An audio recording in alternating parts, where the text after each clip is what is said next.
આપણને મનુષ્ય અવતાર મળ્યો છે, તો મનુષ્ય અવતાર શા માટે મળ્યો છે એની આપણને ગમ નથી. મનુષ્ય અવતાર એક એવો અવતાર છે કે મનુષ્ય અવતાર એ પ્રભુ ભજન કરવા જેવું છે. સત્સંગ ભજન આપણે હરદમ કરીએ છીએ, પણ આનો મહિમા શું? ગુરુનો મહિમા શું છે? સત્સંગ ભજનનો મહિમા શું છે? નિસ્દિન સમાગમનો મહિમા શું છે? આપણા જીવનમાં જે કાંઈ આપણે જીવીએ છીએ ને, એકબીજાના ઓતપ્રોત પ્રેમને ખાતર જીવીએ છીએ. ઘર પરિવારની અંદર 5 સભ્ય હોય છે. અત્યારે હળાહળ કળયુગની અંદર આપણે ઘરે ઘેર જોઈ ને તો 5 ના વિચાર અલગ અલગ છે. આનું કારણ શું છે? એ કારણ એક જ છે કે દ્રષ્ટિ આપણી છે ને પવિત્ર નથી, દોષ ભરેલા છે. સદગુરુ એ દોષ દ્રષ્ટિને હટાવવાનો એક ઉપાય આપ્યો છે, આપણને મંત્ર આપ્યો છે. એવો મહામંત્ર છે કે પોતાની ઘટ ભીતરની અંદર જે આત્મશક્તિ છે, એ આત્મશક્તિને જગાડવા માટેનો મંત્ર છે. જો પ્રભુ ભજન કરવું હોય તો પોતે પોતાનું થાય છે. સદગુરુ મહારાજ જે ઉપદેશ કરે છે ને, એ તો એને એક આપણે સાક્ષી ભાવે, આપણને દ્રષ્ટા ભાવે આપણને કહે છે કે તમારો રસ્તો છે ને એ નિર્મળ બનાવો, આત્માની શુદ્ધિ કરો. તો આપણી અંદર આ ઘણી બધી ખામીઓ ખૂબીઓ હોય છે, પણ આપણે દ્રષ્ટિમાં ભરી લઈએ છીએ. આ જગતના તમામ સાધનો મળ્યા, આપણને સુખ સંપત્તિ મળી, પૈસા મળ્યા, વૈભવ મળ્યો, પણ પોતાના સ્વરૂપનું જ્ઞાન મળતું નહોતું. આ જગતમાં ભટકી ભટકી ભટકી ભટકીના માનવ દેવ મળ્યો છે. અને આ જગતની અંદર 25 પ્રકૃતિમાં દરેક જીવને આ ભજન કરવાનો લાભ નથી મળતો. મનુષ્ય દેહ કરીને જ આ પરમાત્માની પ્રાપ્તિ થાય છે એવું શાસ્ત્રો પણ પોકારી પોકારીને કહે છે. અને સંતો રાતથી આવા સત્સંગ ભજન કરે છે. સત્સંગ ભજનની અંદર આ ખર્ચો થાય, કુમારી જોવે, ખોટ છે, આ બધું શું કામ થાય છે? આપણા માટે થાય છે, પોતાના માટે થાય છે. કે આ જીવ જો પરમાત્માના શરણે જોયો જાય, અને પરમાત્માનું સ્વરૂપ ક્યાં છે? પોતાના ઘટ ભીતરની અંદર.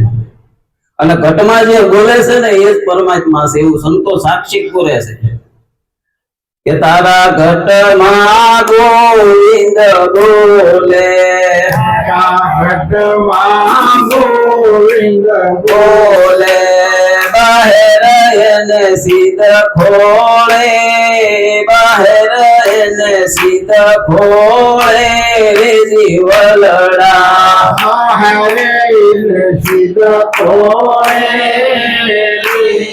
મહારાયણ સિદ્ધ ખોળે જીવલડા.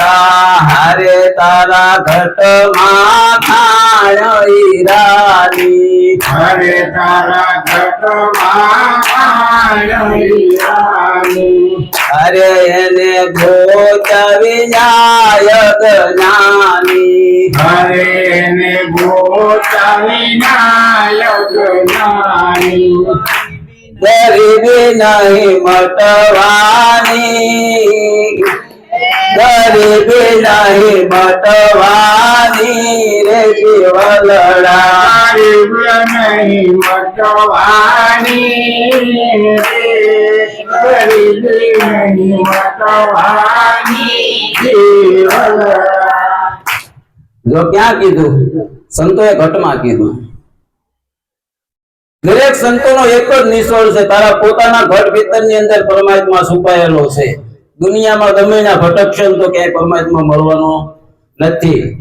નથી એવું ક્યાંય કહેવાતું નથી. પાછું પરમાત્માએ વગરની કોઈ જગ્યા ખાલી નથી. કૃષ્ણ ભગવાને અર્જુનને જયારે આ જ્ઞાન સમજાવ્યું તો એ જ કીધું કે હે અર્જુન, સર્વેમાં વ્યાપક છે, પણ સર્વેમાં વ્યાપક છે ને એ જળ અને ચેતનમાં એ સ્વરૂપે છે, પણ ઘટમાં છે ને એ પ્રગટ સ્વરૂપ છે. આ પ્રગટ પરમાત્માની જ મૂર્તિ છે. લ્યો, પણ આપણે આને છે ને અંધારામાં દોષ દ્રષ્ટિથી ભરેલું છે, આવરણ ભરેલું છે. સદગુરુ મહારાજ એ આવરણ ને પેલા બાદ કરાવે છે. આમાં જે સદગુરુના શરણે ઉપદેશ લીધો હશે ને એને ખબર હશે કે કામ, ક્રોધ, લોભ, મોહ, ઈર્ષ્યા, અભિમાન, દગા, પાછલા, પ્રપંચ આ સદગુરુના દરબારમાં ગયા તો આપણી પાસે લઈને નહોતા ગયા, કોટવાળાએ છોડાવ્યું હતું. આપણે હજી કોટવાળના કામમાંથી નવરા નથી પીડ્યા, હજી સદગુરુની ખાલી વાતો કરીએ છીએ કે આ ગુરુ મહારાજના અમે કામ કરીએ, ગુરુ મહારાજનું ભજન કરીએ, પણ કોટવાળમાંથી નવરા નથી થયા. આપણે કોટવાળાએ જે સહ વસ્તુ છોડાવી છે એ સહ વસ્તુના મૂળ સુધી નથી ગયા.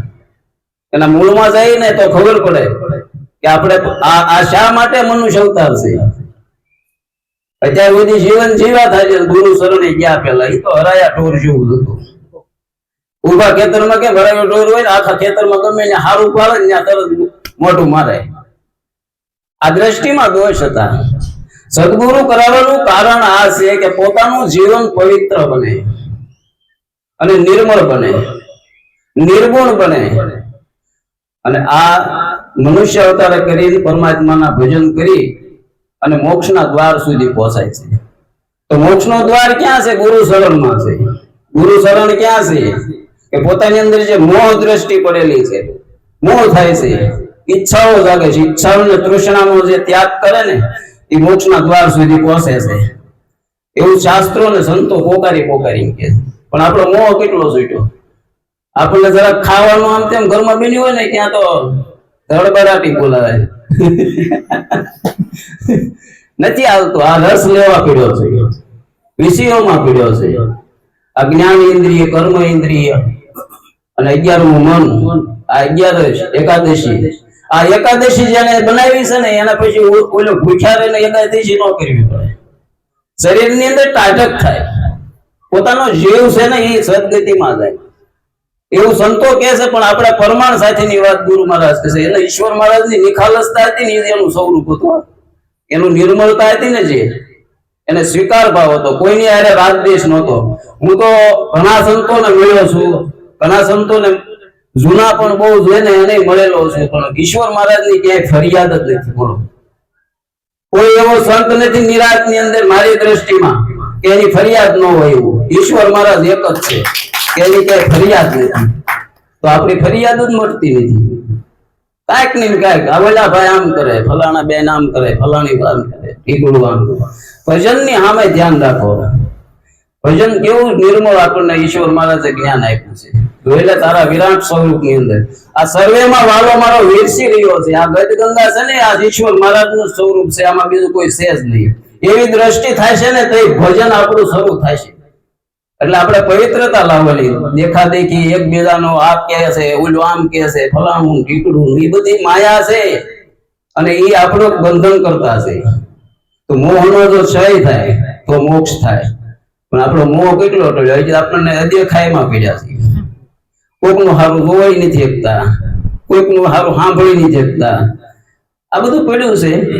અને આની ઉપર આપણે ખાસ ધ્યાન રાખવાનું. એટલું મારું કઈ અને મારી વાણીને વિરામ આપું છું. સદગુરુ મહારાજ.